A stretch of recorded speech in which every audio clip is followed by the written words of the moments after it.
So what are the 4 steps to manifesting properly? Number 1, we've already done that. You got to give yourself permission to dream with the lid off.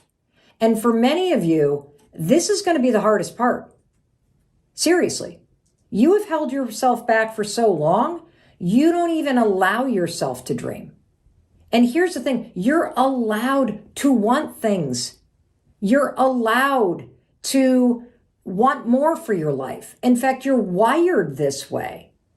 And part of what you need to do is you got to give yourself permission to want things again. You know, I guarantee you that when some of you wrote down what you wanted, you shrunk it.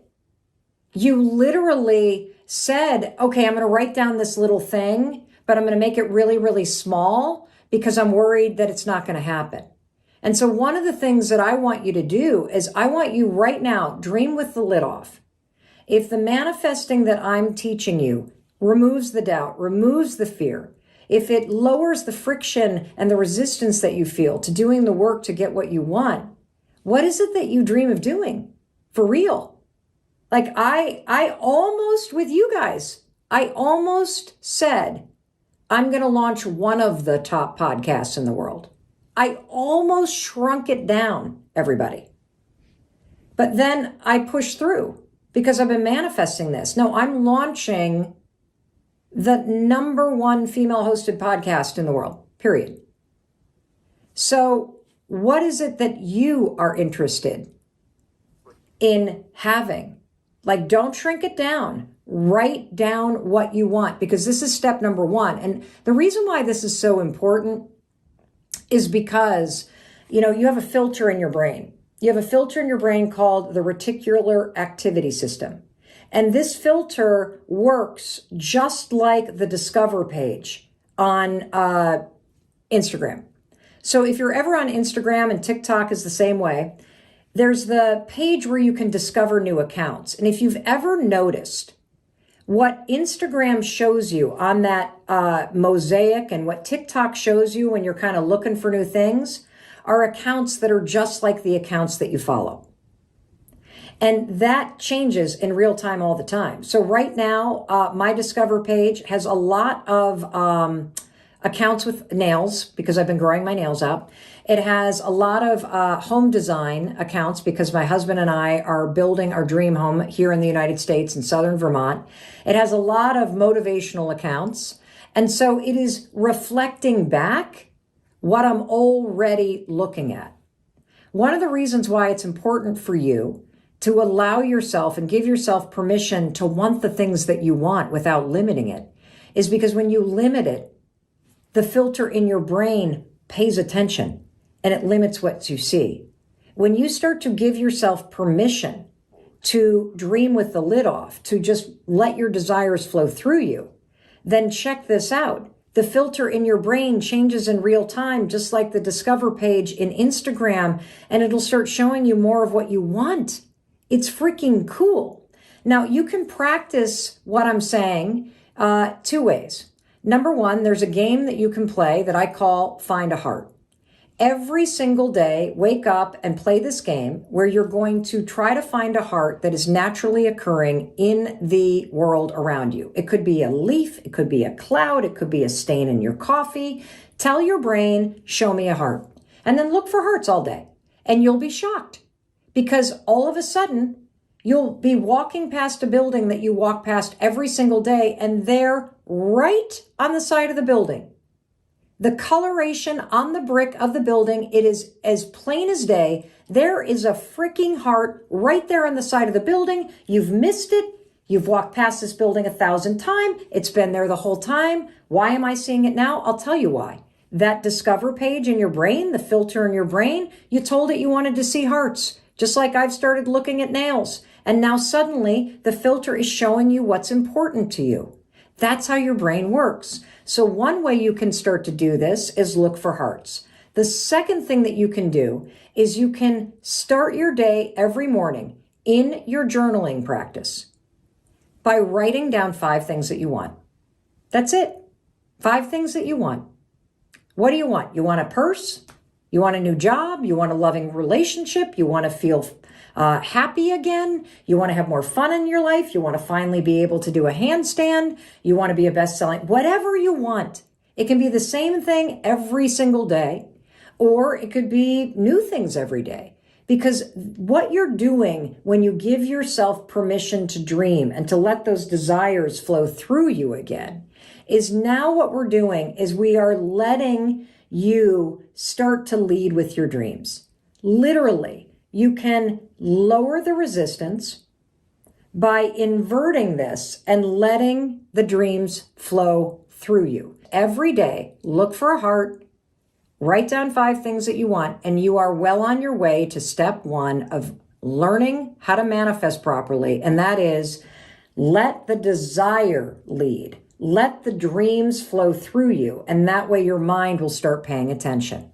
The second step I've already given you an example of when I talked about visualizing making a mocktail step by step by step by step, all the way down to peeling the lime and twisting it and that little juice going off of it. That type of step by step by step encoding in your procedural memory is step number 2. The thing that most of us get wrong about manifesting is that we have this big dream, like publishing a book or launching a podcast, and all you dream about is the end. That's it. You miss the bridge between where you are and the thing that you want. And so let's use another metaphor, everybody, okay? Let's use the metaphor of running a marathon. So a marathon is 26.2 miles. How many of you have on your bucket list? Someday it would be amazing to run and complete a marathon. That would be something pretty cool to do before I die. Now you may have a million excuses for why it's not going to happen, but just allow the dream to flow through you. Have you ever wanted to summit a mountain, Mount Kilimanjaro? Have you ever wanted to run a marathon, something like a 5K, doesn't matter. We're going to use this as a teaching tool. So let's say that your goal is to run a marathon, 26.2 miles, okay? The mistake that everybody makes is they literally visualize crossing the finish line. That's not how manifesting works. Manifesting, remember, is the bridge that's going to get you to the finish line. Manifesting is preparing you. It's like a training run. So what do you manifest? What do you visualize when you want to complete a marathon? You got to visualize the pain in the rear end stuff. You got to visualize running in the rain. Visualize your alarm going off at 5:30 in the morning. It's dark. It's cold. You don't want to get out of bed, but you 5, 4, 3, 2, 1, get out of bed. And then you visualize yourself pulling on your tights and the dog is looking at you. And you visualize walking through a quiet apartment or house. And then you visualize opening up the front door and, it's raining. And you visualize that you don't want to go outside and maybe you'll skip the run, but then you visualize grabbing your raincoat and going out that door. And then you know what you visualize? You visualize yourself at mile 7 on a training run and your earbuds, the batteries die. And you just want to give up. But guess what? You keep running. That's the kind of stuff that you visualize. You visualize the hard, the annoying, the stuff you don't want to do. If you want to make more money, you better visualize staying in on the weekends and working on your business instead of blowing your cash at the bar. If you want to have a different relationship with your spouse, you should visualize going to counseling or listening to books about how to improve your relationship and working on yourself. Seriously, you gotta visualize the hard stuff, okay? That's step 2. The step by step by step by step by step, the path, the bricks along the way. Now, step 3 of visualizing correctly. Feel what you are visualizing. That procedural memory, step by step by step by step. Feel it in your body. What does it feel like? to do this. You know, what's interesting is research from UCLA says that, visualization works because we are activating the part of the brain that you use when you're actually doing those actions. So you are rehearsing it before you even do it. And according to research from UCLA, this is why manifesting is so powerful. Okay, everybody? So again, step number one, you got to give yourself permission to dream. And you're going to start training your spirit to lead. And you're going to start training the filter in your brain, the RAS, to help you get what you want. And you're going to do that by A, looking for hearts every single day, play a little game. And B, you're going to start your day by writing down 5 things that you want, just as an exercise to learn how to let your desires flow through you. Step number 2 of manifesting the correct way is you visualize the bridge, brick by brick by brick by brick, visualizing the steps that you're going to take along the way. This is how you encode the behavior into your procedural memory and thereby reduce the friction and resistance that you feel to taking those steps. Step number 3, you got to feel it in your body. Feel it in your body. This taps into your nervous system, everybody. So as you're taking these actions that are really difficult, you want to take the actions. And, and I see this question, but why visualize the heavy stuff? I'll tell you why. Because the hard stuff is what you're avoiding. The hard stuff is where your doubt comes in. The really difficult things is where you come up with excuses and reasons not to do it. And so we're going to lower your resistance, your excuses, your fear, your anxiety, which raises your courage, your confidence, and your brain's ability to help you get moving. Because you're not going to change your life by simply thinking about what you want. You change your life by changing the actions that you take. And right now, the difficult, the hard, the heavy, the irritating, the annoying, you got a bazillion reasons for why you're not doing that stuff. And so we're going to use manifesting to lower your resistance internally to doing the hard, the heavy, the awful stuff. So when you feel yourself walking out that door at 5:45 in the morning with your rain jacket on and going for that run when you didn't feel like it, I also want you to feel proud of yourself for doing it. Okay? That's what you do. When you visualize yourself staying in and working on your business plan, instead of spending money that you need to save or invest in your business, feel proud of yourself as you are rehearsing that in your mind. That's a really important step in this. And this is, your brain is visualizing you taking action, but now your body also is tapping into the pride that you feel when you do something that's really hard. Now, the 4th step of manifesting, do the work. All that stuff that you're visualizing, you got to use my 5-second rule, 5, 4, 3, 2, 1, and push yourself to take the actions.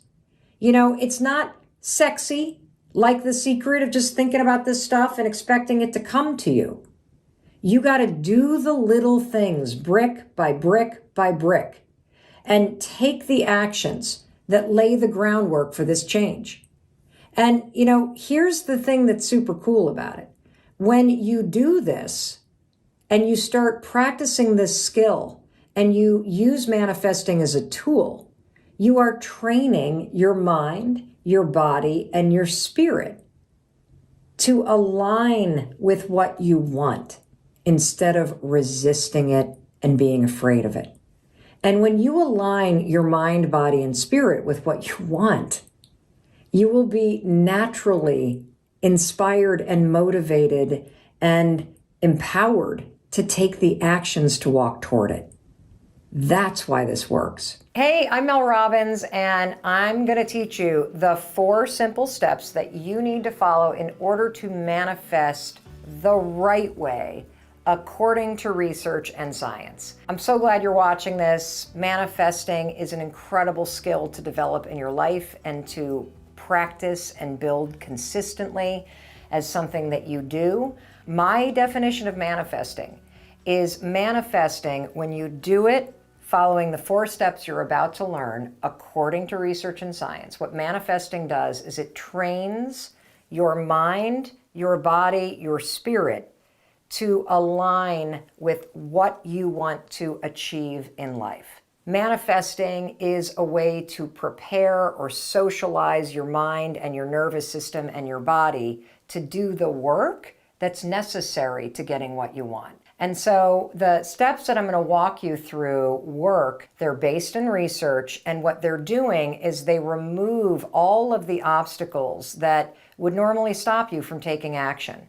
Because just thinking about what you want isn't going to get it done. What ultimately creates results in your life are actions. And so manifesting is a way to train yourself to take the actions that will change your life, that will help you get what you want. Manifesting also removes self-doubt, resistance, excuses, imposter syndrome, all the things that would normally stop you from taking the actions. The 4 steps that you need to follow, really simple.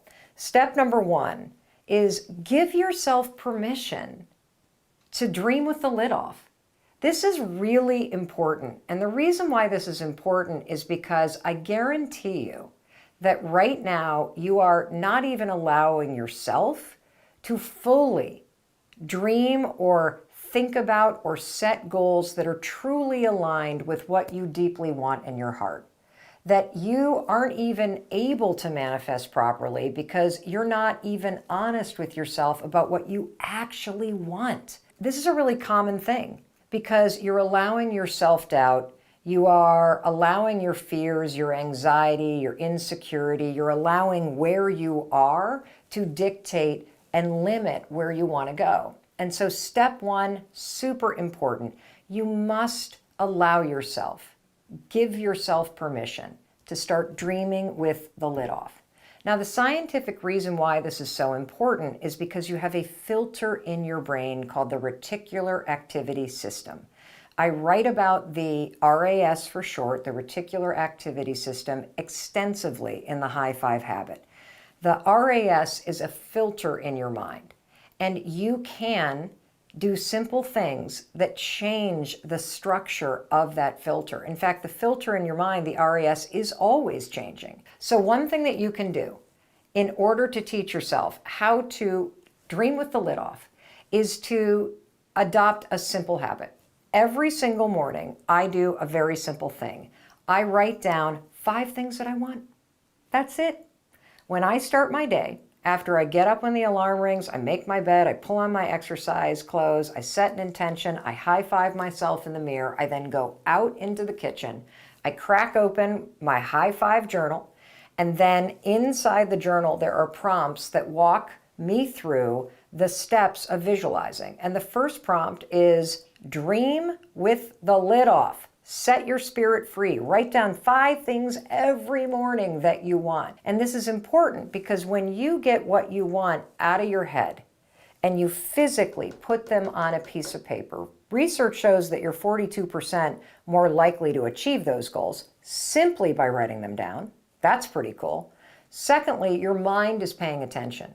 And when you take deliberate action and you write down what you want, you are signaling to your brain that you deserve to have these things. You're signaling to your brain that you do want those things. You're not just going to think about them. These are things that matter to you.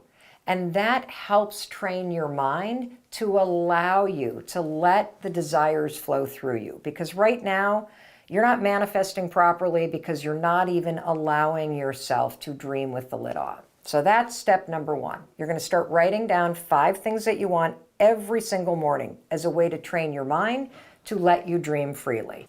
So a couple things about this little practice of writing down 5 things that you want every morning as a way to train your mind to allow you to dream again. First of all, you can write down the same 5 things every day. It's your list, your dreams. You get to do this how you want. The second thing that you could do is you could just write down different things every day. It doesn't matter because really what manifesting is manifesting as a way to train and prepare your mind, body, and spirit to help you. And if your mind is blocking you and your mind won't even allow you to fully want the things that you want, like, for example, maybe you want to be a New York Times bestselling author. but you won't even write that down because you don't think it's possible. If you won't even write it down because your self-doubt is stopping you, you're not dreaming with the lid off. And so this simple exercise, write down, I want to be a New York Times bestselling author. I want a house by the beach. I want to take my family to Disney World. I'd love to meet the love of my life. I'd like to climb Mount Kilimanjaro. I want to open a wine bar. I'd love to get in the best shape of my life. I'd like to do a handstand this year in yoga. I'd like my dog to start barking at the neighbors. Whatever you want, it doesn't matter. You're just training yourself to dream. And that's step one. Allow yourself to want what you want.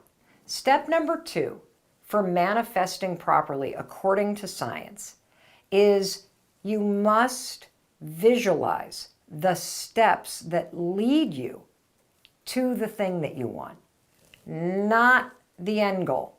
This is a major mistake that people make. They manifest improperly because all they do is focus on the end goal. If you've ever made a vision board, think about what you put on the vision board. You put up just the beach house or the $1 million in the bank, or you crossing the finish line, or you launching that business, or you having the body that you want, or you driving the Maserati, whatever it is. The end goal is what you put up on a vision board. That is not what you're going to do when you manifest. If you start focusing on crossing the finish line of the marathon, that is a one-way ticket to being unmotivated and completely discouraged. In fact, research shows that if all you do is focus on the thing that you want, and you just focus on that vision of you and your bikini body, or you with the love of your life on your arms, or you at the Oscars winning that award, or the Grammys, what happens is because you've only focused on the end goal, you start to feel really unmotivated and discouraged because you're nowhere near it. That's where manifesting comes in, because we're not going to focus on the end goal. You got to pick something that you want in order to get started. But manifesting isn't about the end. It's about the bridge. It's about going from where you are here to where you want to go. Imagine that there is a bridge that connects where you are right here with what you dream about doing. Now, that dream could be to be a Grammy Award winning singer-songwriter. That dream might be to have a family of your own. That dream might be to have a beach house or a ski house, or to take a trip to Fiji. That dream can be whatever the hell you want it to be. But when it comes to manifesting, once you've given yourself permission to dream with the lid off and really want what you want, to feel the pull of that thing, now we got to talk about the path that connects where you are with where you want to go. And this is all about visualizing the little steps. There's a lot of research that proves why visualizing the steps is the most important thing that you could do. There was a study done at UCLA, for example, where they were researching manifestation and the power of visualization, and they broke students into two groups. And they had Group A, we're going to call these the vision board group. They had Group A close their eyes, visualize in their mind, and feel in their body themselves taking the test and then walking up to a board where the test's scores were posted and finding their name and seeing an A+. That's what Group A, the vision board group, were told to do, to visualize themselves achieving what they wanted. Group B, we're going to call these the hard workers. These students were coached in this research project to close their eyes and to visualize going back to their dorm room, sitting down at the desk, and studying, and staying up late, and putting in the work, studying and preparing for the tests.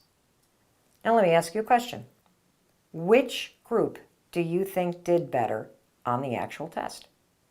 Was it Group A, the vision board group, who were taught to visualize and picture themselves walking up to a board and seeing the A+? Or was it Group B, the hard work group, the group that was taught to close their eyes and visualize and seeing themselves doing the work to study for the test? Well, if you answered Group A, you're wrong. If you answered Group B, you got the correct answer. The reason why Group B, the students who visualized studying for the tests, got better test scores, is because when you visualize yourself doing the work, visualizing it leads you to doing the work. And it's only through actions that you will get the result that you want. Preparing your mind and visualizing yourself doing it lowers your resistance and leads to you taking the action. That's why manifesting works. You know, the same is true in sports. There's all kinds of research in sports psychology. In fact, our Olympic athletes for the U.S. Olympic team, they hire sports psychologists to train our top Olympic athletes, particularly after they've been injured, in visualizing themselves competing. When you coach an athlete to mentally rehearse every single detail about going through the competition, you are training the mind, body, and spirit to show up and dominate. This is particularly true for athletes after they've been injured and they're stepping back into competition.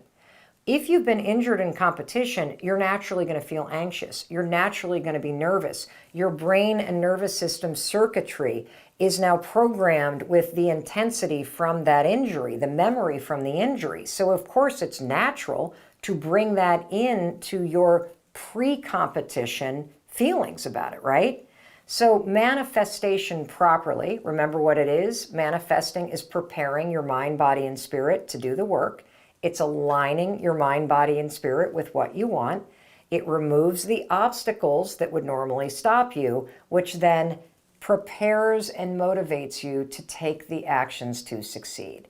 So in the case of athletes who visualize themselves and see themselves doing all the steps over and over, they're removing the nerves.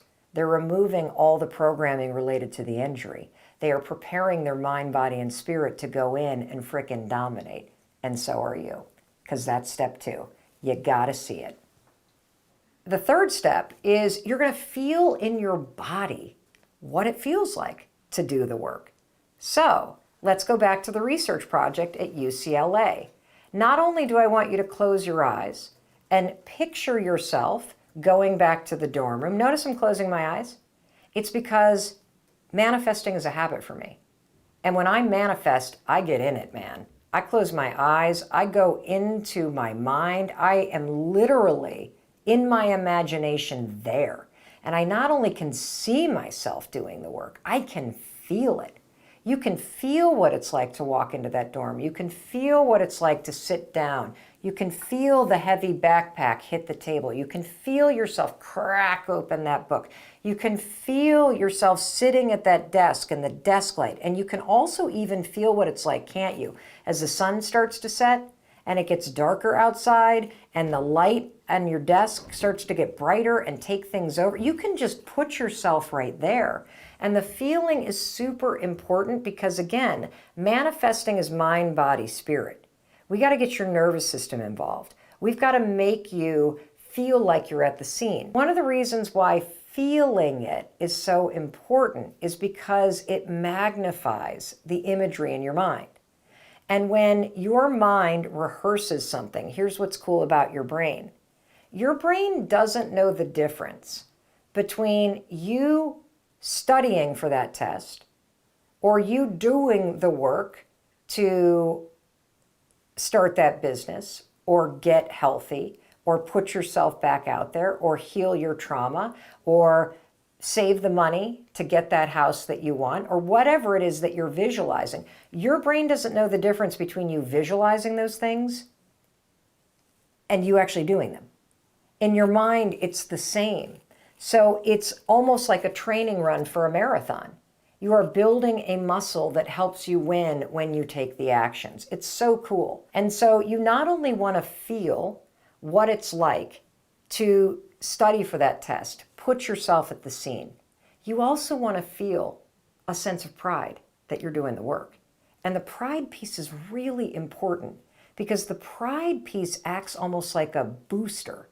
It amplifies the memory imprint. When you like bring this, wow, there I am, I'm doing the work, I'm proud of myself, I'm staying in, I'm putting in the extra work. Somebody said no and I kept on going. I didn't stop when the first venture capital firm said they wouldn't invest. There I am investing again. When you feel this sense of pride in yourself, it supersizes the imprint and the rehearsing. And so it's a super important part of the feeling. Not only feel the steps, feel the pride that you're doing it. This is so important that I want to give you yet another example. Let's say that your bucket list, something on your bucket list is to run a marathon. For me, it was on my bucket list when I was a young mom to run the New York City Marathon. Now, what's interesting is I applied, I got a number, and when I won this number out of a lottery system with the New York City Marathon, I was a brand new mom. I was totally out of shape. I was not at all in any kind of a place to run the New York City Marathon.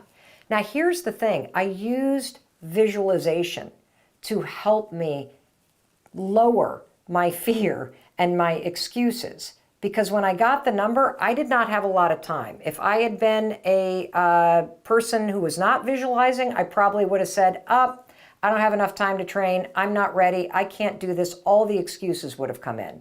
But instead, I used visualization. Now, how do you use visualization for, say, a marathon? You do not want to visualize crossing the finish line. That is how you visualize incorrectly. Luckily, I knew how to visualize at this moment in my life. You need to visualize yourself going from 0 to preparing to run that race. So what does that mean? That means you need to visualize, oh, there I am. It's 5 o'clock in the morning. Oh, I don't feel like getting up, but I'm getting up and I'm putting on my sneakers and it's dark out and I don't feel like going for a run, but there I am going out the door alone in the cold. Wow, I am going for, I'm pretty proud of myself because I'm training. Oh, here's another thing you could visualize. I'm on a training run, it's mile 7 and it starts to rain and I keep going. Wow, I'm wet and I'm still running. I'm proud of myself because I'm out there training. It's mile 11 and my earbuds just lost battery. I don't have any more music. I got 5 more miles to go. I'm out here for almost another hour. And I continue going. And I continue going. And I see myself completing that 16-mile training run. And I allow myself to not only feel what it feels like to push through that moment when those earbuds run out of battery, but I also feel proud of myself for pushing through. That's how you prepare yourself for the thing that you need to do, because it removes the obstacles that would stop you from pushing through at mile 11 when your earbuds run out, because you've already rehearsed the moment in your mind. And then finally, step 4, and this is where a lot of people, not naming names, but this one is like really important. You need to do the work, okay? You got to do the work. Because it's only through your actions that you will accomplish what you want. Let's say that you've always wanted to climb a particular mountain, okay? There's a mountain called Haystack. It's not even that tall, so I should probably pick a bbigger one. But let's just call it Haystack Mountain. You've always wanted to climb Haystack Mountain. You pull up to Haystack Mountain, and you get out of the car, you park at the National Forest parking lot, and you make the mistake of looking up at the mountain, which is the end goal, right? And you notice it's up in the clouds. And then you start to think, oh my God, that's a really far way away. I don't really know how I feel about doing this anymore because that looks like it's going to take a really long time. And then all of a sudden it starts to rain. And you go, I don't think I want to do this because I don't think I feel like doing this. And next thing you know, you are back in the car, driving back down the road to that little diner that you saw. And instead of climbing the mountain that you've always dreamt of climbing, you've now come up with an excuse and you have abandoned ship. You now have literally become your own obstacle. You talked yourself out of it. You started to doubt yourself. You told yourself you weren't ready and that you didn't feel like it. You pull the ripcord, you're out of there. In order to have what you want in life, you must stop staring at the top of that mountain. You must stop creating excuses for why you can't or don't feel like it. And you must put your head down and look at the first step in front of you. And then you must take the action and start walking toward what you want. And it'll be a hell of a lot easier for you to do that if you have also been putting in the time every day consistently to not only see yourself walking up that trail step by step, but that you have felt yourself pushing through the resistance, the fear, the obstacles, the excuses that are stopping you now. And feel proud in every fiber of your being as you push through those obstacles and see yourself and feel yourself doing the work. That's how you manifest properly. And if you do that before you pull into the national park parking lot, if you look up at that mountain and you see clouds and it starts raining, it won't matter, because you've already rehearsed this moment in your mind, body, and spirit. And you, my friend, will start walking up that trail. And you're going to be proud. You start to feel further and further and further away from what you want, which makes you feel further and further discouraged, which means you're less and less motivated to even begin working on it. Like, the hardest part for everybody is to start. And the reason why is not only the patterns of procrastination and anxiety and stuff that you get trapped in, but it's also because your goals feel so far away that you don't believe that just starting is going to even chip away at it. And so, number one, because it sounds like I just contradicted myself. Yes, you need to have something like a beach house or the NASDAQ bell or the business you're starting or the love affair of your life or the family you've always envisioned or the health that you've always dreamt about. Absolutely. Swing for the fences. What do you want it to look like 10 years from now? But when it comes to manifesting based on science, I want you to think as manifesting as a bridge. Manifesting is a bridge that's made of bricks between you and the thing that you dream about. And what you do when you manifest is you don't manifest where the bridge is going. You manifest the bricks. So a great example is a marathon. So let's say that you've never run a day in your life, but your bucket list is to complete the London Marathon. Yes, you can put on your vision board a photograph of a runner crossing the London Marathon. You can even put the dream that you have in terms of the number that you want the time to be, okay? But you better put a runner in the rain up there. You better put an alarm clock that says 4:30 in the morning, because that's what time you're going to have to get up in order to get your training runs in. You better put a runner that's gripping their leg like this when they get a muscle cramp. You better put up, a vision of you at mile 13 and your earbuds run out and you still got 2 more miles to go. Visualization is the bricks. And so what I want you to do when you visualize is, instead of visualizing, the marathon, I did it, oh, it's amazing. And then you open up, you're like, okay, and I still have not even bought a pair of sneakers. That's not happening, but that was a fun little exercise. No, what you do is you literally visualize, walk into the store and get sneakers. Call your friend who runs and ask for advice. Oh my God, that's me on my first training run. I've only gone 30 seconds and I'm out of breath. Oh, there I am running 3 miles in the rain and I feel proud of myself because I've actually gone out in the rain.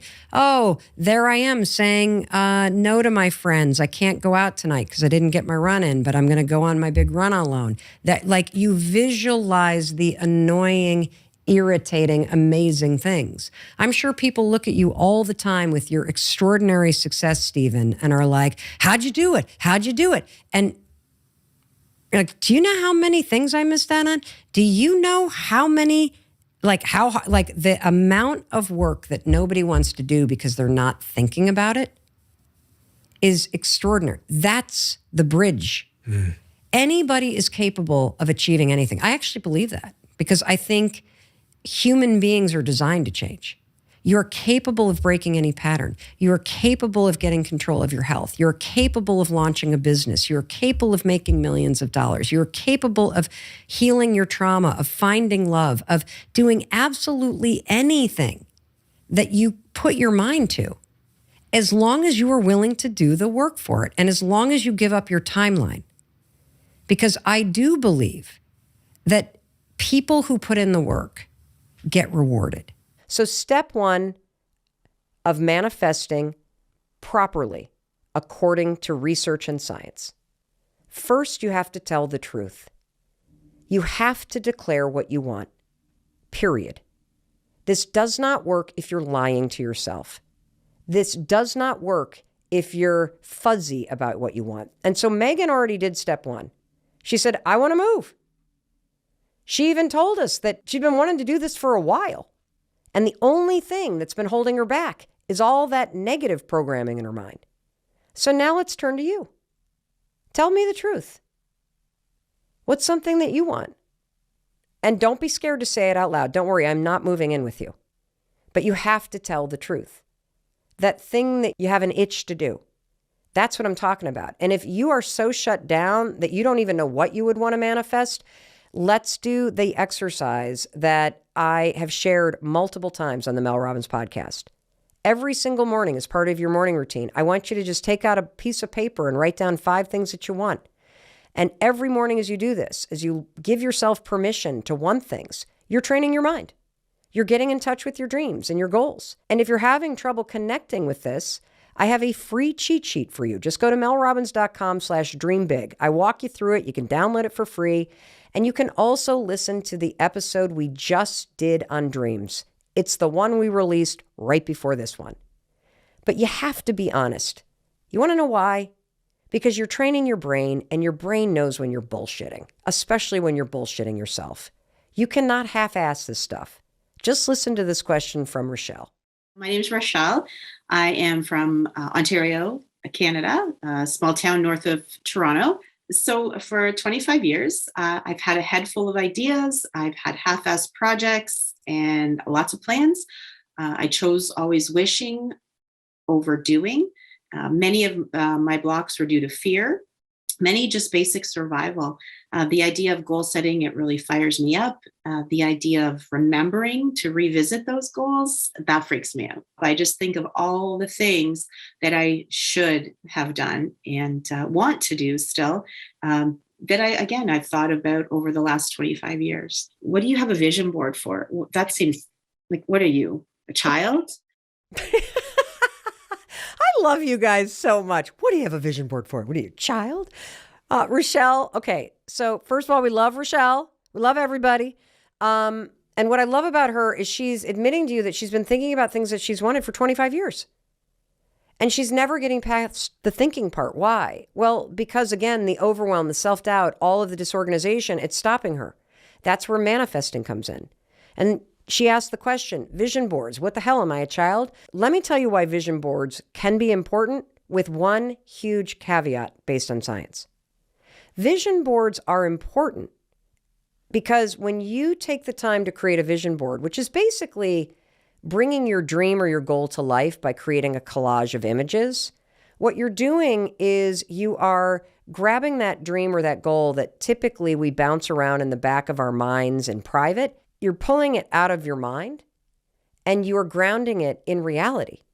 And one of the reasons why this can be so powerful is because it signals to your brain that this is really important to you. We've talked in previous episodes about the Zeigarnik effect. It creates this kind of to-do list in your mind. The other reason why it's important is because when you put a vision board in a place where you can see it, it keeps these goals and dreams front and center, which is really important. But here's the problem. Everybody puts the wrong shit on their vision boards. You've been sold a bill of goods. You have been told that if you simply create a collage of some beach house or your dream body or $1 million in the bank or a Maserati, that suddenly the universe is going to hand you those things. That's not how that works. What research shows is exactly what Rochelle is talking about. If all you ever do is think about the big thing, you think about the end goal, the beach house, the Maserati, the thing that's like 10 years from now, and then you create this beautiful collage of this amazing thing that you want. That's a huge mistake. And see, everybody makes this mistake. If you look at anybody's vision board, you know what's on it? It's beach houses and $1 million and a Maserati and the finishing line at the New York City Marathon and all the things that you hope and dream for. And the reason why that's a huge mistake is that if the only thing that is on your vision board is the thing that's going to take you 10 years to get done.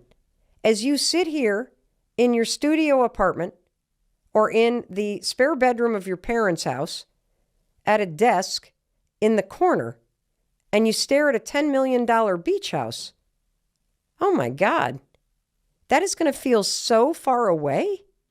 It's going to feel like you might as well move to Mars, for crying out loud. Instead of that vision board keeping your dreams front and center, that vision board is rubbing them in your face. It's not motivating at all. Why?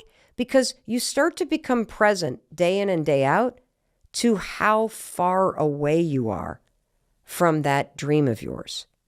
And that starts to make you feel less motivated. It doesn't surprise me at all that Rochelle has been thinking about all kinds of things for 25 years, and yet she can't get started. And the reason why is because she is making the mistake of visualizing the end. Manifesting is not just hoping and wishing, remember, for that beach house?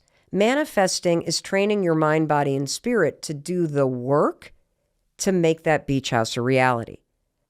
And step 2 to manifesting according to neuroscience. Visualize the steps along the way. This is research from UCLA.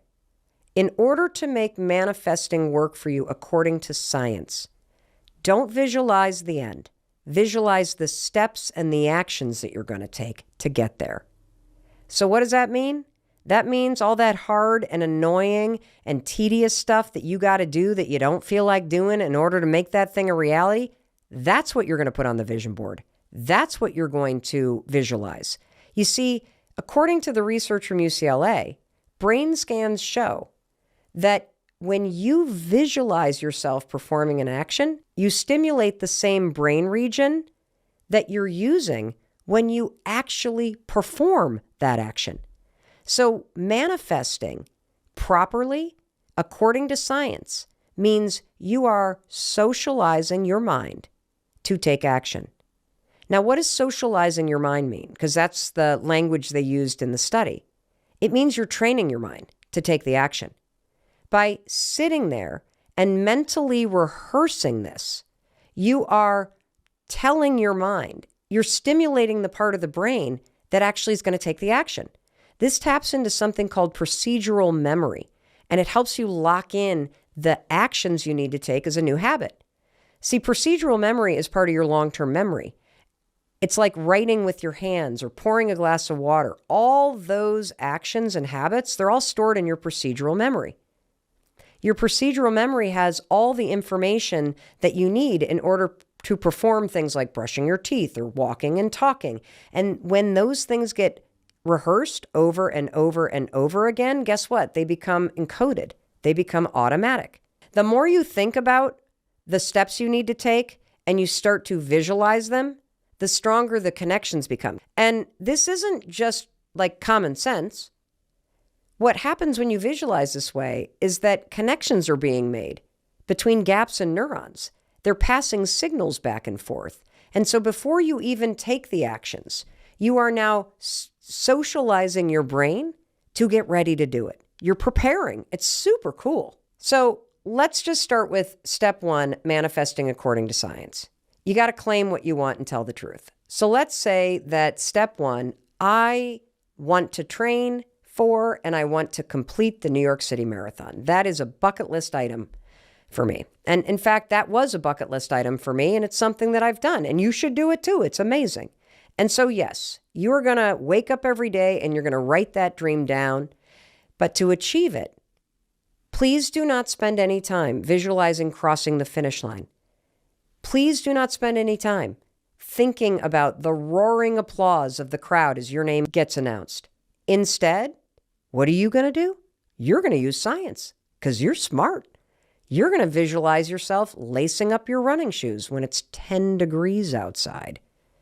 You're going to close your eyes and you're going to picture what it feels like to be out there on a training run alone. It's mile 13.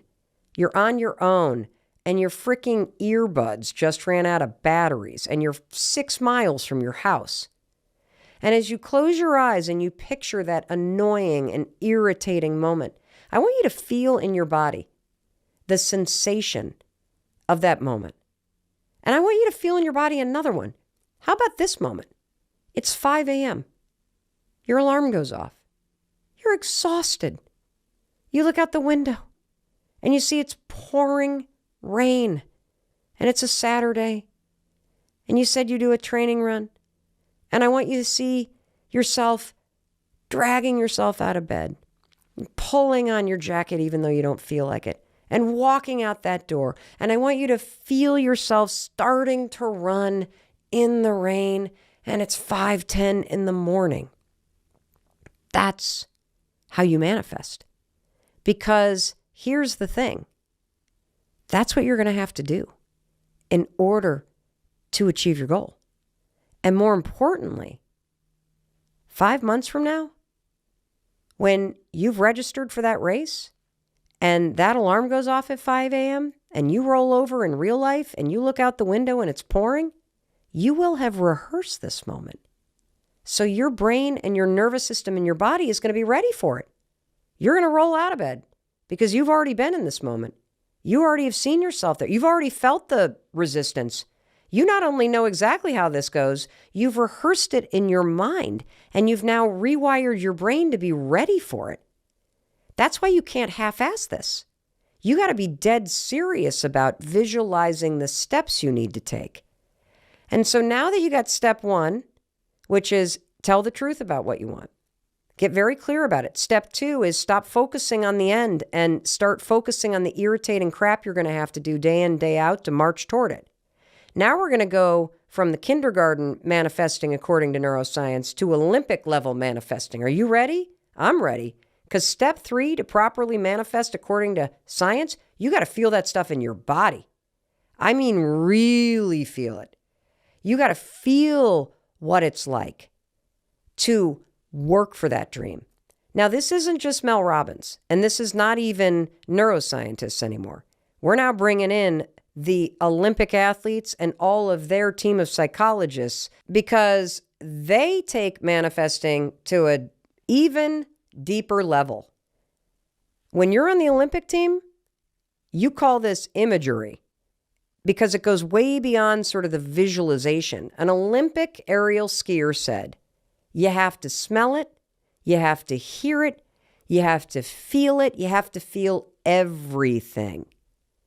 And so that means as you are closing your eyes and as you are visualizing yourself doing the work, and for an Olympic skier, that means before you even get on that slope, you are imagining every twist, every turn, every bump, every jump. You are going over and over and over and over again, every twist and every turn. Because remember, according to the research at UCLA, your brain doesn't know the difference between something that happened to you for real and the things that you imagine happening to you. So you're warming yourself up to exactly what you'll feel as you're taking action. There's a huge article about this in the New York Times, and in it, bobsledder Lyndon Rush, who's an Olympic medalist, said, I've tried to keep the track in my mind throughout the year, he said. I'll be in the shower brushing my teeth. It just takes a minute. So I do the whole track, or sometimes just the corners that are more technical. You try to keep it fresh in your head, so when you do get there, you're not just starting at square one, and it's amazing how much you can do in your own mind. And in fact, one of the things that psychologists use this for with our Olympic team is helping athletes deal with the anxiety and resistance that comes up when they're about to go back into racing after an injury. And so this sort of imagery, this deep manifesting where you feel it. So what does that mean? You got to smell the air. You got to feel the wind. You got to really put yourself at the scene. You know, when I was a young trial lawyer, I used to work for the Legal Aid Society as a criminal defense attorney. And when I was being trained to do trial work, they used to say, when you're talking to a jury, you have to put people at the scene. You've got to describe something in a way that they could almost see, taste, or smell it. And that's what you need to do. And so here's what I want to do. I want to do this with you right now. And so we're going to use our friend Megan. Remember, she's the one that wants to move from Tampa. And I want to play a part of her clip where she talks about her fears. And as you're listening to our friend Megan, I want you to see what sensations come up in your body as you are listening to her describe all the resistance and fears that she has about this thing that she wants to do. My biggest fear is just getting there and then being like, why did I do this? I'm alone. I have no family or friends here. Who knows when my family or friends are going to visit me, even if they will. Is this going to cost me a lot of money? And now I put myself in like a bad financial situation. What if I lose my job and I'm in a new city? What if I hate it? You want to know what Megan's doing? She's manifesting. She is letting her fears rehearse the worst case scenario. She has trained her brain and her nervous system to be terrified of this move. She has a visualization, all right, that it's not going to work, that her parents are going to be mad, that it's a huge mistake, that she's going to lose her job, that no wonder she's not doing it. She's using manifesting in the exact opposite way. She is systematically, through her excuses and her fears and her parents' stuff, she is training her own mind to work against her. I'm afraid of this. I'm afraid of that. It's going to be like this. It's going to be like that. You could feel, couldn't you? When she said, what if I get there and I'm alone? What if I get there and it's the worst decision? I bet you felt your chest seize a little bit. When she said, what if I regret it? I bet you felt yourself shrink a little bit. See, her excuses have trained her mind and body to resist taking the action. You do the same thing. Every time you look at the thing that you want, that itch that you have, the dream that you have, the goal that you have, and you're like, but this, but that, but what about the other person? But you're visualizing all the negative. And this is why you're stopped. And so instead of mentally rehearsing your deepest fears, let's just flip this. Try visualizing it being great. I mean, instead of going, what if it doesn't work? What if it all works out? What if this is the best decision I've ever made in my entire life? Visualize saying goodbye to your parents and packing the U-Haul. Visualize yourself alone in the apartment. Go to that really scary moment where you're there alone and you feel yourself getting anxious. But then visualize yourself putting your shoes on, leaving the house, going to that event you signed up, even though you didn't feel like it, and bumping into somebody and making a new friend. Visualize your mom calling and saying, I miss you. I wish you haven't. And as you look out at the mountains or the oceans or this whole new city that you live in, feel the pride inside yourself that you took the risk and that you're going to see her next month when you go home. And in a weird way, visualize and feel how this distance and you growing up has made your relationship stronger. Visualize that moment where you lose your job and going, but that's okay. I didn't like that job anyway. And I've met so many people here that now I'm networking and I've just landed something new. Visualize yourself winning. So I think you're getting this. I know you're getting this. Let me just recap because you know nobody gets left behind on the Mel Robbins podcast. Step 1, tell the truth. Your brain knows BS and we need the truth from you. What do you actually want? Step 2, you're going to use neuroscience, which means you're going to visualize and feel in your body all the little things you have to do, the annoying, the irritating. I want you to see it, to smell it. I want you to see yourself falling down or being scared and then picking yourself back up. And feel the pride. Push through the resistance. There you are doing it. Rehearse it in your mind over and over and over. And what you're really doing is you are decoding all the resistance that your fears put in. And you are encoding and rewiring a whole new track, a tape in your mind that shows you doing the work and making it happen. And this is what Olympic athletes do. This is what Mel Robbins does. This is what successful people in business do. And this is what you're going to be doing now. And so now I want to teach you something else, because I think what's going to happen is that you're going to get all excited and you're going to identify and tell the truth about what you want. And you're going to sit down and you're going to go to start visualizing the steps. And then something interesting is going to happen. you might find that something weird happens, because this is what happened to Mara, and it's extremely common. So listen to this question. Hey, Mel. My name's Mara. I'm from Chicago, Illinois. I have a question for you. I was just curious, how does one tackle overcoming imposter syndrome while manifesting? So how can I take the steps to work on a business that I'm passionate about, interior design with absolutely no experience other than my own home, and planning my own parties and gifting during the seasons and birthdays?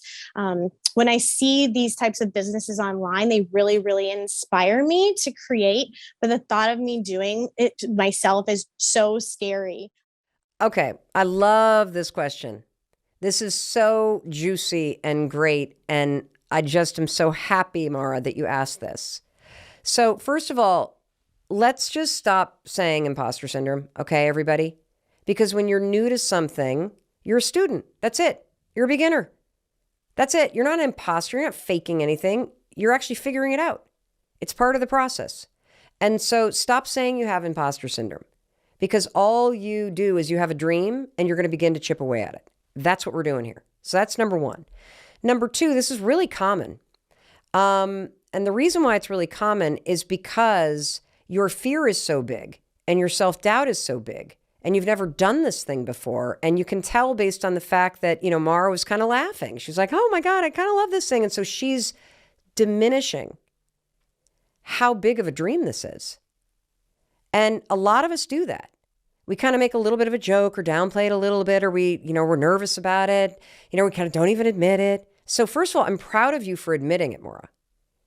That's step one. You told the truth. Step two, the things you need to do, you can figure out because you're a student, you're a beginner, you love this, you're smart, and there's Google and there's YouTube, and that's going to give you the steps. And those are the things that you need to visualize. So when you sit down and you start to visualize and mentally rehearse, remember, you're an Olympic athlete, you're a winner. We're using neuroscience here. We're going to decode all those fears and all those bullshit excuses, and we're going to re-encode some confidence, and we're going to see you doing it. You might experience not being able to picture yourself in the visualization. This is super common. So here's what you're going to use. You're going to use the power of objectivity. That's it. What does that mean? That means if you can't picture yourself doing the work, pick somebody that you admire who you could visualize doing the work. And there's a catch here. So for example, you could pick me. You could pick an interior designer that you absolutely love. There's so many of them online that you could pick from, that you can follow on Instagram, and you can imagine them in there taking the certifications, asking their friends if they could stage their apartment for an Instagram photo shoot, networking with realtors, trying to get a job in a design firm, or heck, in an amazing furniture retail location. So you start to kind of build up the acumen. There's all kinds of things you can do. If you can't picture yourself doing those small steps, put in me or somebody that you deeply admire who's already in the interior design business. Your mind will allow you, through the power of objectivity, to imagine someone else. Now, here's the catch. Here's the catch, because remember, I'm the O-line. I'm your offensive lineman. I'm clearing the path, so I'm not doing this on my own. I'm doing this, and I'm in your visualization so you can score with the ball. So at some point in that visualization, let's just say you get a job at one of your favorite retail stores that sells furniture and is in the design business. And let's just say you put me in there and I'm the one that's managing the store. At some point in that visualization, I want you to visualize me turning around and extending my hand and saying, "Come on, Maura, it's your turn. Come here and help me." And let me invite you to join my side in your visualization. Visualize us doing the work together. It's a super awesome hack. And using the power of objectivity, we can work around that blind spot in your brain until you're ready to fire Mel Robbins from that job. And now you can start visualizing yourself doing all the steps you're scared to take now. Super cool. Now let's get to step 4, because this is probably the most important part of manifesting according to neuroscience. And I think absolutely everybody forgets to tell you this part. Let's play Cynthia's question. Hi, my name is Cynthia. I'm from Temecula, California. My question was to Mel, how do you go about manifesting without feeling like a sense of selfishness? I was raised in a very strict Catholic household. And when you asked for things, it was kind of like you had to do something in return. So I feel like when I'm asking the universe or God, whatever you believe in, for my things that I'm manifesting, I feel like I owe somebody something or something's going to get taken away. So it makes me a little nervous to ask or manifest. Cynthia, I got to tell you, you're right. You're right. When you manifest, it's not selfish at all, by the way. It's an act of self-love when you train your mind to help you get what you want. But when you manifest, you are going to owe somebody something. And you know what you owe them? Fucking work. That's right. You have to do the thing you're visualizing. When you sit there and you intentionally, mentally rehearse the steps you need to take, there is something that you owe the universe and you owe yourself, and that is to take the action. You're not just going to sit there and train. At some point, that Olympic athlete has to do the race. At some point, you've got to make the cold call. At some point, you got to quit the job or pack the U-Haul trailer or get off your ass and do the training run at 5 a.m. So you better believe there is going to be something that is asked of you in return. And that's where the magic comes in. Because the magic is in your actions, and manifesting according to neuroscience just gets your own fears and people's judgments and your childhood wiring out of the way so that you can take those actions. True science-backed manifestation. It's not as sexy as The Secret makes it seem, and it's actually not as complicated as a huge PhD study makes it seem. You just have to do it. That's it. You have to take the actions. You do owe the universe and yourself something. You owe yourself the actions, the effort, the work that's required. That's what your dreams demand. I talk about this all the time. You know, we all want to believe that somehow you're going to close your eyes and imagine what you want and it's going to magically happen. I'm sorry, that may happen on TikTok or in Disney, but that is not how the real world works. The way that you are going to make something a reality is you are going to declare that you want it, and then you are going to tediously, annoyingly, wake up every single day and push yourself to lay one brick in a path with one action every day. It's not going to be easy, but day by day, week by week, month by month, year by year, action by action, as you visualize yourself taking the steps, and then you actually push yourself to do the steps, you will wake up and realize you have paved a brick path to your dreams. And you are now, 10 years later, 5 years later, sitting on the porch of your ocean house.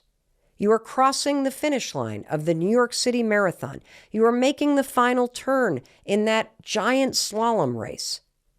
That is how this works. So you do owe something.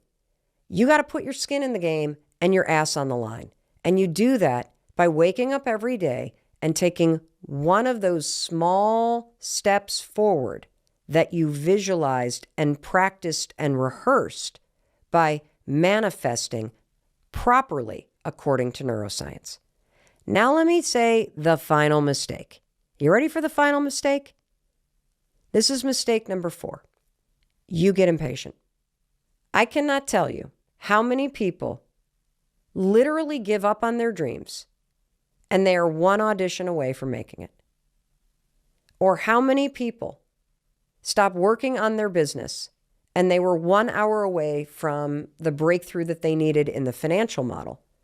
or you give up on that novel or cookbook you wanted to write because you got frustrated by the creative process. You make the mistake of thinking just because this is getting hard or it's boring or it's tedious, it's not working. Here's the thing I need you to understand. When it comes to achieving your goals and your dreams, there is no timeline involved. You have to give up the when, and you got to stay focused on the why and the how. And you now know the how. The how is using neuroscience to remove the resistance in your mind and your nervous system and your body, and then pushing yourself to do the work, because manifesting is not magically making something appear. Manifesting is preparing your mind, body, and spirit to do the work to make it a reality. Overnight success does not exist, period. Yes, there are a lot of people that are gotten lucky. Yes, privilege is real. Bias is a fact. And it is really easy to get jealous. But what you aren't seeing when you focus on the end result is the years and years and years that went into this moment. Like, a lot of people are looking at me right now and they're like, holy cow. This is one of the most successful podcast launches in history. How the hell did that happen overnight? It didn't. This has been in the works for 10 years. I have been chipping away at it, doing the work behind the scenes before I even launched this thing. You have to ask yourself, I think, when it comes to the big stuff, are you willing to work 10 years for it? Are you willing to work 10 years for that beach house? Are you willing to work 10 years for that $1 million in the bank? Are you willing to work 10 years to get that PhD, to heal your trauma, to be happy? Because that's how long it might take. And if we're being really honest here, if it's a really big thing, it could take even longer, and that's okay. Because you know what? There's nothing more fulfilling in life than chipping away at your dreams and your goals. That's what gives your life meaning. Achieving your goals doesn't give your life meaning. Working on them, working towards something bigger than where you're at right now, that is where the real secret sauce is. Like, if you want to be successful in business, you got to get ready to make 100 hours of cold calls about your product or about the thing you're selling before you get one person that doesn't hang up on you. I'm not even talking about a yes. And that's where visualization comes in. You got to visualize the no's. If you want to be a writer, how about getting ready to write for 5 years? 5 years of drafts. 5 years of what Anne Lamott calls your shitty first draft. Days and days and days of sitting down every single day, because this is what a writer does. They sit down and they write no matter what. Days where you sit there and you stare at a blank piece of paper. Visualize that. And visualize yourself keep going. Visualize publishers saying no and no and no. And then finally, somebody says yes, or you self-publish.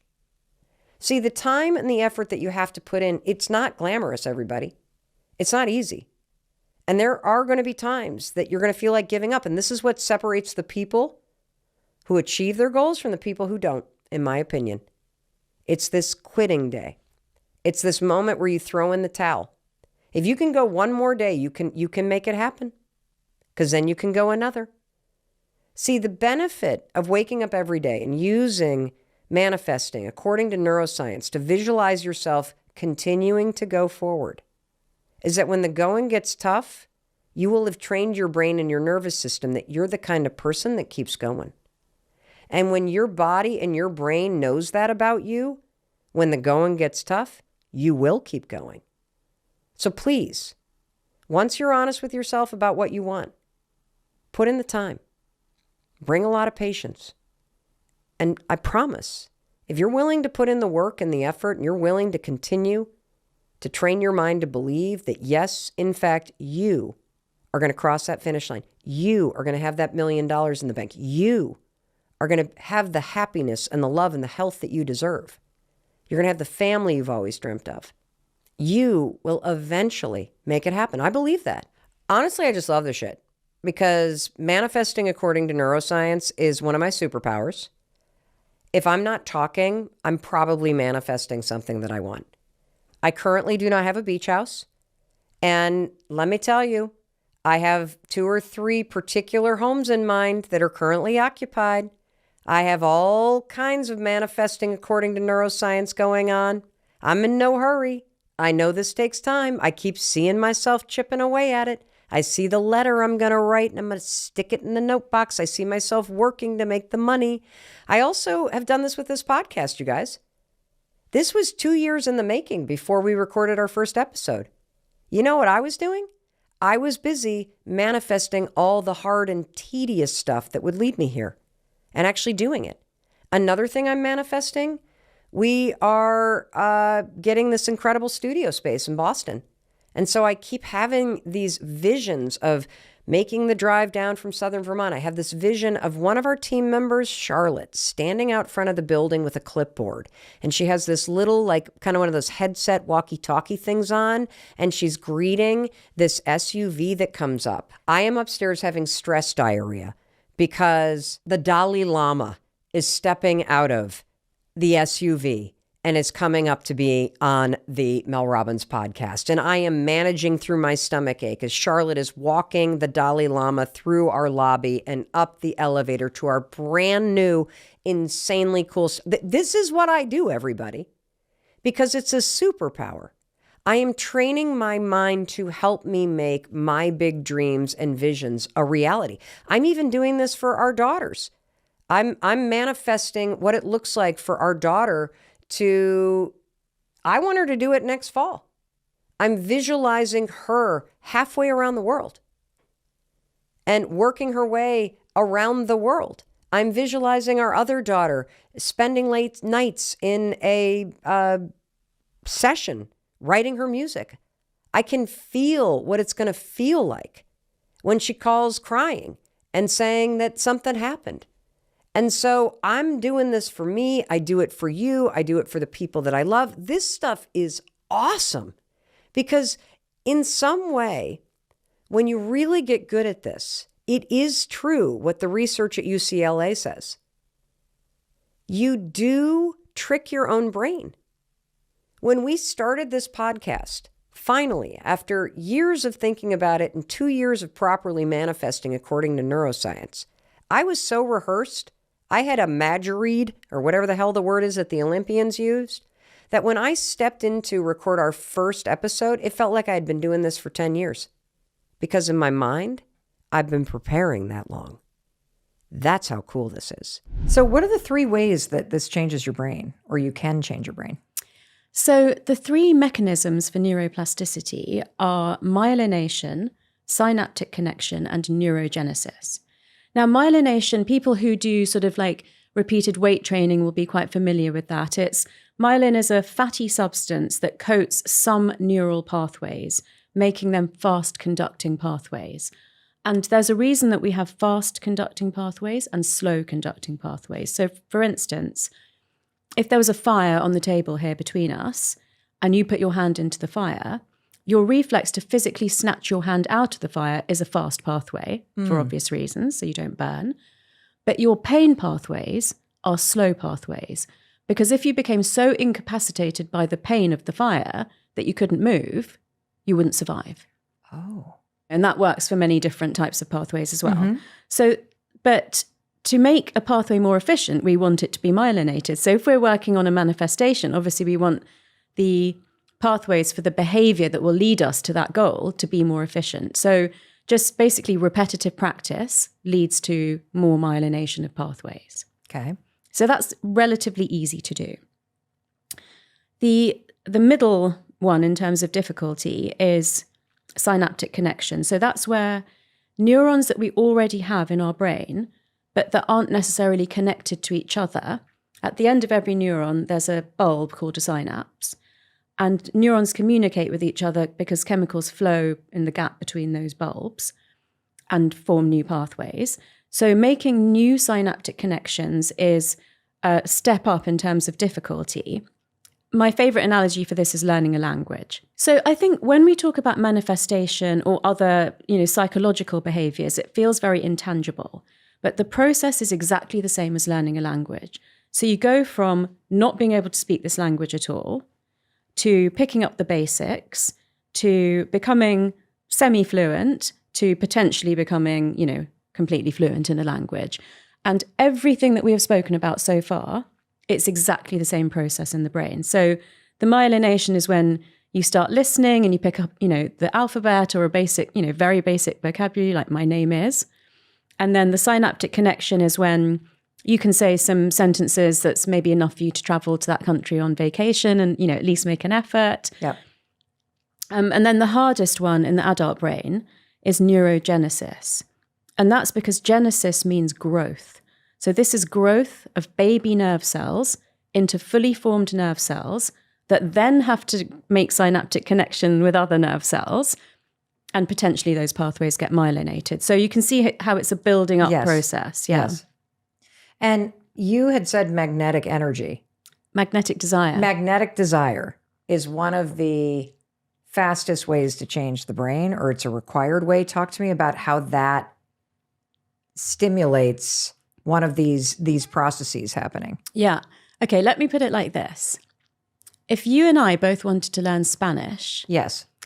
And you wanted to learn it because you were planning a vacation to Mexico. Mm-hmm. But I wanted to learn it because I had a Spanish boyfriend. Who do you think's likely to learn it more or better? You. Yeah. Magnetic desire. A real, deep reason for wanting to be able to speak that language. What I love about this example is that I now understand why manifestation works. Good. So magnetic desire, which you are helping us tap into by asking ourselves, by putting our hands on our head and our heart and our gut, what do I really want? Mm-hmm. You're tapping into the deep-seated magnetic desire behind any change that you want. Mm-hmm. With that, you are fueling the change in your brain to help you both see more opportunities around you and also to help you stay motivated to do the actions. Yeah. So it's like training for your brain to be doing the work to make something happen in the future and to help you do it. All of that, and I would just add, even when you feel like giving up, even when it feels like it's not going to happen. That's the difference between someone that will manifest and someone that will continually take it this far but never actually manifest. Is there a trick that you teach people that are very negative or resigned or have a difficult background where they just have a very hard time believing things are going to work out? Is there something that you would suggest to somebody who's like, well, that's never going to work for me. I've tried that. That your resignation stands in your way of the patience? Yeah, I actually always struggled with that because I felt like it was such a privilege and a luxury to be manifesting in your life. The first time I was challenged on that, it was when I had my friend Chanel Haynes on season 1 of my podcast. She played Tina Turner in London's West End. I asked her the same question, and she said, manifestation isn't a luxury, it's an essential. And, she came from parts of New Orleans that people would be scared to go to, and she built herself up through manifestation to having the career that she had and being the oldest person that ever played Tina Turner in London. So I think finding success stories like that, there's another piece of science that says if you are trying to achieve something that you've never achieved before, find an example of a person that you resonate with who's achieved the thing that you're trying to achieve. So, anything from playing Tina Turner in the West End all the way down to where you were saying somebody who's got a lot of adversity, who's had difficulty in their life, breaking out of that. Like there are examples of that in the world. Of course. And interestingly, because you've already mentioned this, the third part of that is changing your negative self-talk.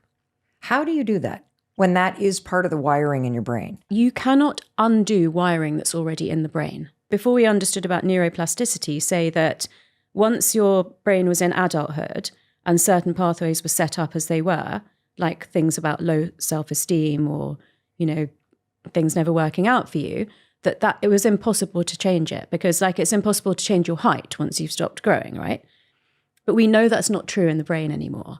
So we know that there's an opportunity for rewiring, but it's not through undoing wiring that's already in the brain. It's through overwriting it, which means repeating a new thought or behavior so many times with such emotional intensity that it becomes a more energy efficient pathway for your brain than the one that you've had until now. How do you do that?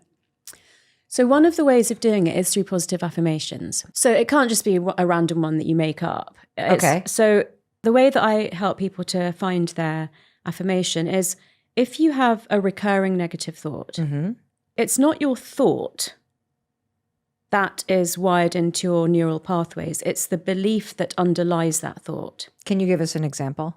That's never going to happen for me. That's a classic Yes. one. Things Okay. like that don't happen to people like me. So, and the answer to this will be different for different people. It could be different for you and I and, anyone who's listening. But you need to, either through therapy or, by sitting down and really meditating on it, say, what is the evidence that things like this do not happen to people like me? And keep asking yourself that question until you come up with the answer. And if the answer is because I'm a woman, or because I come from a lower socioeconomic background, or because I'm a person of color, or because it's never happened to anyone in my family before. Let's say going to college. No one in my family's ever been to college before. So what are the chances that I'm going to go? So once you've understood that it's because it's never happened to anyone in my family, then what you need to do is create a mantra or an affirmation that says, I could be the first. So that's just one that came into my mind, but into my heart, actually, I really felt it there. But, it'll be very different for different people. That emotional intensity is important. And that's why I can't give the answer to you, because it has to be your answer. When you said could, I deeply felt that because for me, it allowed the possibility that it might not. But there was something about the possibility of I could be the first to that opens the door to then wanting to try. Or try it. Yeah. Yes. Wanting to try and then trying. Yeah. And then if you keep saying something that has that magnetic desire, that's how you start to what did you call it? Reprogram? Rewire or just, overwrite. Overwrite. The wiring. Yeah. I love this affirmation. I could be the first, because it makes me believe that it's possible, because of course it's possible. Of course it's possible. And I'll just share quickly, like I delayed starting this podcast for so long because I just felt like there were already so many out there. If I had had this affirmation, but I could be the first, or I could be successful, even though there's already all these podcasts. If I had had that, I probably would have started this sooner. So what do you do once you create this affirmation for yourself? And let's just run with this one. I could be, and then fill in the blank. What's the steps? I have one for you that Tell just me. really came up in my mind that you could have had, which was I could create a unique niche. Because even though there were so many out there, I think your affirmation would have been, I could create something that's not out there yet. I think for a woman, you're just such an icon in this space. So anyway, regardless of what it is. I love that, because I also do think my husband right now is finishing a master's and working on his first book. And what he battles every day is, this has already been written. This has already been written. And so many of you listening have something that you want to do. And you're like, but there's already a bakery. Yeah. But there's so many real estate agents. Yeah. But there's YouTube. There's this, that if you start to take this one, I could do something unique. I could fill a gap. Yeah. I could do something different. I love this. So what do we do once we have something that feels like, oh yeah, that's it. I could be.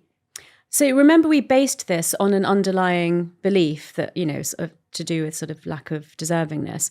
Every time you have the thought that belief underlies, so I shouldn't bother applying for that job, or that's not going to happen for me, or that's already been done. Every time you have a thought like that, you replace it with your affirmation. And you just say it to yourself? You can say it in your head, you can say it out loud, you can write it out and have it on your bathroom mirror. The one time I remember it got I was glad I'd been practicing it, was someone openly verbally challenged me. And I actually burst into tears, but then I said, I think I can. Wow. That makes a lot of sense. And I want that for everybody. I want you listening to us to believe that you could be the first whatever, or that you could do whatever. And so I think it is really important that you tap into and find the right sentence that kind of has that door open for you when you say it. So for season 2 of my podcast, Reinvent Yourself with Dr. Tara, I've actually focused on the new science of ancient wisdom. Yes. So what's interesting to me about this one is that Buddhists have known forever, replace every negative thought with a positive thought. That is part of Buddhism. Now, fast forward tens of thousands, if not hundreds of thousands of years, neuroscience says you can overwrite a negative thought or belief with a positive affirmation. I mean, hello. As long as you have magnetic desire Yeah. attached to it. Yeah. And I think that's the piece that is really important here, that there is this charge in the feeling around it that is really important for you to do the work to figure out for yourself.